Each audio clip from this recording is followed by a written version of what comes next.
Fear of failure. That is what's on the menu for today in Real Talk and Real Walk with JJ. I have to enjoy this weather, so I'm out here. I do a lot of cleaning the mind in nature, and today's topic is fear of failure. I have a good friend. She's significantly younger than me. I'm 53, and I like to give advice when people ask, and I also ask a lot of people for advice. And this friend is just turned 30. They're having a really hard time. They're very creative. They've gone from one job to the next. And I started having a real talk with them about, no pun intended. Okay, Jim. So I had a heart-to-heart real talk with them, and there's some jobs that they'd be very good at, but they need training. They need college stuff, certain classes, credits, whatever. Details don't matter. But as I'm having this talk, their eyes start filling up with water, because as we're speaking, there's like conversations like, well, I'm too busy, I'm a woman, they're gonna hire a man, I don't have the experience. So I noticed a lot of excuses. And the excuses were just walls, they were just barriers of not wanting to deal with the truth. Meaning, if they get the job or not, and if they fail on the job, or they have to go to college for some time and they're gonna fail with that. They're gonna fail hard with that, and there's money involved. And so I said to my friend, is it the money? Is it the time, the commitment? Or is it just not following through? Because if it fails, it's gonna hurt you hard. And I wanted to lend my heart because I'm a different type of person. For instance, as I'm recording, and people might have clicked off because how I look or how I'm just speaking from my mind, like we were walking in the woods. Spoiler alert, you get to a point in your life, you just don't care. I'm kind of at the end of the line. I know some might not agree, but you got to start embracing time. And if you are 30 watching this, just embrace time. So her eyes were watering up, and it was really frustrating to see. Frustrating in the sense of sadness. And I said to them, what are you waiting for? It's an ordinary occurrence. And they might know that, but they just didn't want to break through. They're always doing a few different jobs, and they've struggled with that. And before I go on, I'm speaking kind of in polite terms. They don't even know I have this channel. It's kind of a secret channel, kind of, because there are some viewers now. But it was a heartfelt conversation, and we slowed down because as the eyes were watering up and the voice was getting tense, I said, listen, you have a beautiful heart. All of us are gonna fall on our face.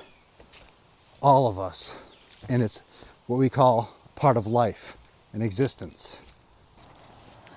You know, if we take off the superficialness and get rid of some of the little quotes and just seize the day, failing sucks, fear sucks, and my friend has every right to be frustrated. Who knows what's going under the hood, meaning our brains. There's a lot of connection from childhood experiences, being how you were raised and how you weren't raised and all that. So for me, failure of fear is everything, or the fear of failure.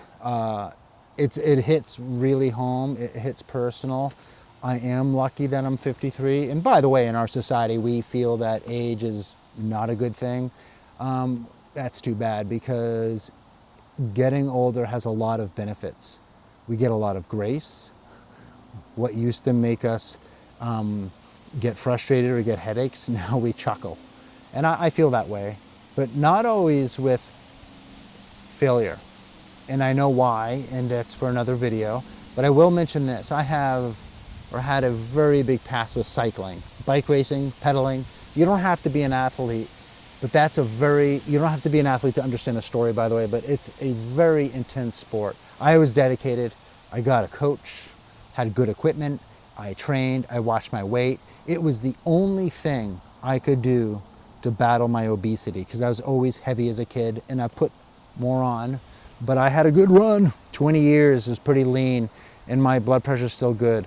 So I could digress because it's life and we're thinking, right? But the fear thing, oh my gosh, I would have races with 300, 400, 500 cyclists.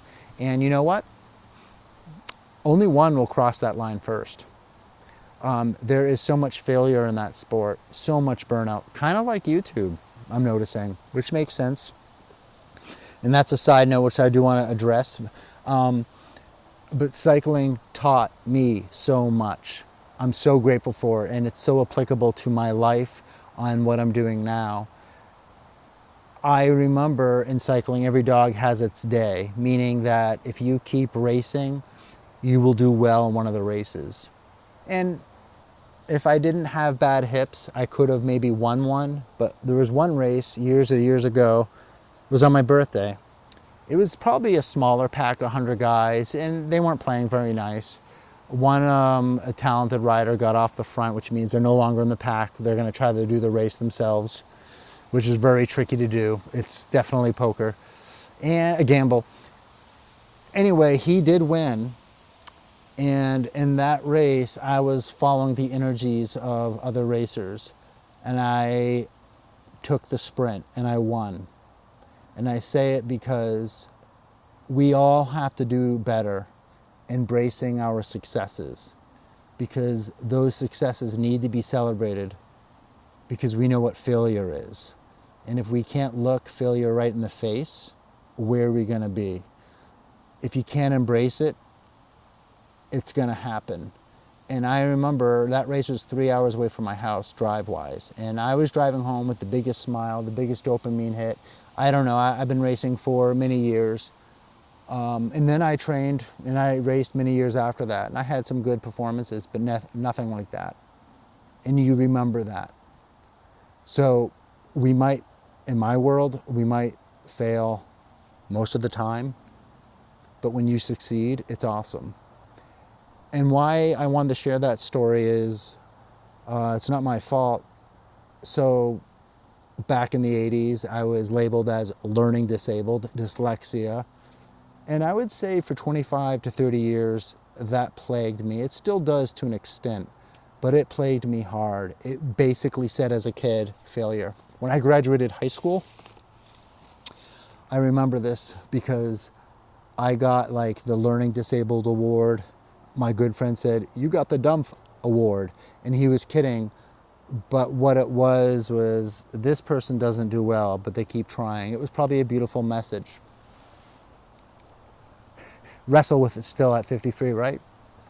But it was just, you're not as good as everyone else. As a kid, they would take me out of the room, out of the regular room of teaching, and I would have to go to the learning center. And two things come out of this. One, in cycling, I was always told that I was really talented, and that was the first time in my life I was able to do something well.